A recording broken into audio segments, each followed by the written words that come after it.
నమస్తే విజ్ఞాన్ గారు. నమస్తే. మనకి ఆల్రెడీ డ్రగ్స్ విషయంలో మస్తాన్ సాయిని అరెస్ట్ చేయటం జరిగింది. నెక్స్ట్ అరెస్ట్ ఎవరిది? లావణ్యదే అంటారా? ఇప్పుడు ఈమె తరఫున లాయర్ ముందస్తు బెయిల్ పెట్టుకుంటాడు. ఫస్ట్ ఆఫ్ ఆల్ మన రాజ్ పెట్టుకున్నట్టు. హ్మ్. దేనికి? ఇతని దగ్గర వీడియోలన్నీ ఉన్నాయి. తను కూడా చెప్తున్నాడు లైవ్‌గా లావణ్యే, లావణ్యే, లావణ్యే అని. ఎవరు? మస్తాన్ సాయి మొన్న టీవీ డిబేట్‌లో చెప్పుకున్నాడుగా లైవ్‌గా. మొన్న టీవీ డిబేట్‌లో చెప్పుకున్నాడుగా లైవ్‌గా. అలా అండ్ ఇప్పుడు లావణ్య ఏం చేసింది? ఆ రోజు ఆయన పాస్ చేసిన ఎలిగెన్సెస్ అన్నీ నోట్ చేసుకొని దాన్ని రివర్స్ చేసింది. ఇతనే, ఇతనే, ఇతనే, ఇతనే. అండ్ నన్ను కూడా ట్రాప్ చేశాడు. నేను కూడా ఆయన మాయలో పడి ఇవన్నీ చేయాల్సొచ్చింది. చంపేస్తానని బెదిరిస్తే చేశాను అని చెప్పినా కూడా నమ్మేలాగా ఉందా? ఇప్పుడు లావణ్య యాటిట్యూడ్‌ని మనం చూసాము. ఆవిడ చెప్పే నిజాలో, అబద్ధాలో ఏవో ఒకటి అన్నీ విన్నాము. ఇప్పుడు లావణ్య వచ్చి ఆయన దొరికిన తర్వాత ఈ ఎలిగేషన్స్ అన్నీ అతని మీద రివర్స్ చేసి అతనే, అతనే అని చెబితే ఎవరు నమ్మేలా లేరు. నెంబర్ 1.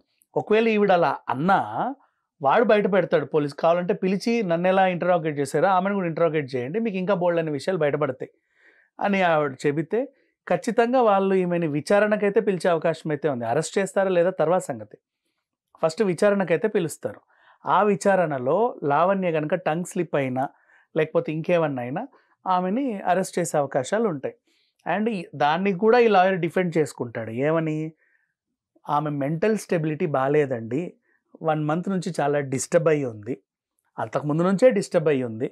పైగా ఇప్పుడు ఇంకా స్ట్రెస్‌కి లోనయ్యింది. హ్మ్. రోజు రోజు ఇవన్నీ విని.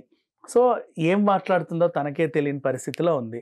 మీరు ఆ వాంగ్మూలాన్ని రికార్డ్ చేయదు. మెంటల్ కండిషన్ బాలేని పేషెంట్‌ని మీరు విచారణ చేసి వాంగ్మూలం రికార్డ్ చేసుకోవడానికి లేదు అనేలాగా ఇతను డిఫెండ్ చేసుకుంటాడు.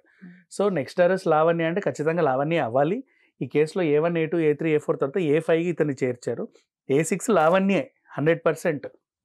కానీ లావణ్య కూడా ఏం చెప్తుంది? నాకు డైరెక్ట్ మస్తాన్ ఫ్రెండ్ కాదు. పలానా ఏబీసీడీ ద్వారా నాకు ఇతను పరిచయం అయ్యాడు. హ్మ్. ఆ తర్వాత సరే నీకు పరిచయం అయ్యాడు, డ్రగ్స్ తీసుకున్నావు. మీరేం చేశారు? ఇప్పుడు రాజ్ తరుణ్‌కి మేనేజర్ మన రాజా రవీంద్ర ఉన్నాడు గదా! ఆయన ఏంటి ఎక్కడెక్కడ అవకాశాలున్నాయో ఆయనకు తెలుస్తది. ఆయన ఆర్టిస్ట్‌గా ఉంటూ డేట్లు గూడా చూసుకుంటున్నాడు. అవును. సో, వాళ్ళ ఇంట్లోనికే వచ్చి ఎళ్తా ఉంటాడు కాబట్టి, ఏమేమి ఉన్నాయి, ఎక్కడెక్కడ ఆఫర్స్ ఉన్నాయో తెలుస్తది. హీరోయిన్‌లు గాని, సైడ్ క్యారెక్టర్‌లు కావాలంటే మాకు చెప్పండి అని మాట్లాడుకుంటారు. నార్మల్‌గా. పాపం ఆయనకు తెలీదు గదా! ఎలా వస్తున్నారు ఏంటనేది. ఆయనకు గావాల్సింది కాస్టింగ్ కాల్, ఆర్టిస్టులు. మ్యాచ్ అయితారా క్యారెక్టర్‌కి సెలెక్ట్ చేసుకుంటారు. లేదంటే వదిలేస్తారు. కానీ వీళ్ళు నిన్ను క్యారెక్టర్‌కి సెలెక్ట్ చేసుకుంటాం. కావాలంటే కమిట్మెంట్ ఇవ్వాలి అని అందరిని అడుగుతారు. 100 మంది వస్తే అందులో కమిట్మెంట్ అనేది చాలా మందిని అడిగితే అందులో 10 మంది ఓకే చెప్పినా, అలా 10 మందిలో కొంతమంది ఉంటారు. వాళ్ళకి ఎలాగో ఈ అలవాట్లు ఉన్నాయి కాబట్టి డ్రగ్స్, గిగ్స్, మందు, గిందు గూడా ఇచ్చేసి వాళ్ళ చేత వికృత చేష్టలన్నీ చేయించి, రికార్డులు చేయించి వాళ్ళని బ్లాక్‌మెయిల్ చేశారు. ఈవిడ వెర్షన్ ఏంటి? వాడే చేశాడు, నా చేత చేయించాడు, నన్ను ట్రాప్ చేశాడు, నావి గూడా వాడి దగ్గర పెట్టుకొని బెదిరించాడు అని ఏదో చెప్తుంది. అది కోర్ట్‌లో తేలాల్సుంటది. ఫస్ట్ అయితే ఖచ్చితంగా అరెస్ట్ అయితే చేస్తారు. ఇట్లా ఉంటే వ్యవహారం. ఖచ్చితంగా అరెస్ట్ చేస్తారు. నెక్స్ట్ ట్రయల్ నడిచినప్పుడు వీళ్ళు బెయిల్ మీద బయటకొచ్చి ట్రయల్ నడిచినప్పుడు అప్పుడు మిగతాయన్నీ వస్తాయి. ఇవన్నీ పక్కన పెడితే ఈ మస్తాన్ సాయి కేసులో లావణ్య కంటే కూడా లావణ్య ఒరిజినల్ కేస్ ఒకటుంది గదా! డ్రగ్స్ కేసులో అరెస్ట్ అయినప్పుడు 45 డేస్. ఇప్పుడు దాన్ని రీఓపెన్ చేస్తారు. హ్మ్. అటు నుంచి ఇంటరాగేట్ చేసుకొని మళ్ళీ అందులో మస్తాన్ సాయిని వాళ్ళు గనక పీటీ వారెంట్ ఏసి అక్కడికి తీసుకెళ్ళి ఒకసారి మేము ఇతన్ని విచారించాలనుకుంటున్నాము అని ఇక్కడోళ్ళు తీసుకెళ్తే అంటే ఇక్కడ కూడా కేసుంది. వరలక్ష్మి టిఫిన్ సెంటర్ కేసుంది మాదాపూర్‌ది. వీళ్ళక్కడికెళ్ళి పీటీ వారెంట్ ఏస్తారు. మాకు కస్టడీకి ఇవ్వండి.